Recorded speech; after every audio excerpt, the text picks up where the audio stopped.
Have they? Why do you think soap operas are so popular? Because they're a way to let our fantasies satisfy our own fleshly nature without having to pay a price of guilt. But it's not the question whether you feel guilty or not. Sin changes you. Sin changes me. We get perverted by sin. Not just the amount that we want, but God sends an evil spirit. In the same churches where God has allowed the Holy Ghost to be, He's also said, go on, you powers of hell, torment them until they cry out to me. Torment them until they say, what must I do to be saved from this death? An evil spirit from God. We'd like to rewrite that and say, well, the devil came and saw an opportunity. He slipped in. No, this spirit knocked on the door and said, I was sent by the Creator to give you what you asked for, to bring the torment in your life that you desire.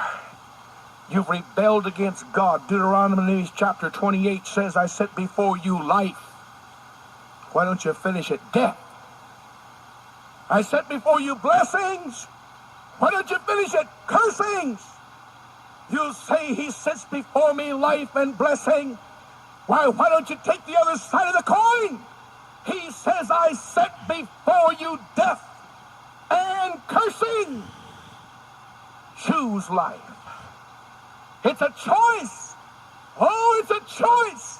And God's going to make it ugly enough so that you have an incentive to choose God's perfect will for your life.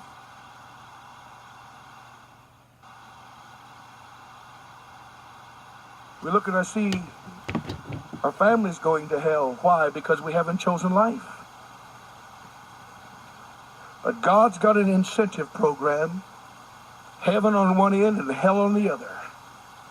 The Spirit of God on one end and an evil spirit from God on another. We have to realize that you really have to give yourself wholly and completely to somebody. God is calling us. He's calling us to the place of recognizing that you don't choose how much of hell you want. The moment you choose the least amount of hell, you've chosen every bit of it. Every single bit of it. Every bit of it. David was a man after God's own heart. Let's look at him for a moment and then we're going to close.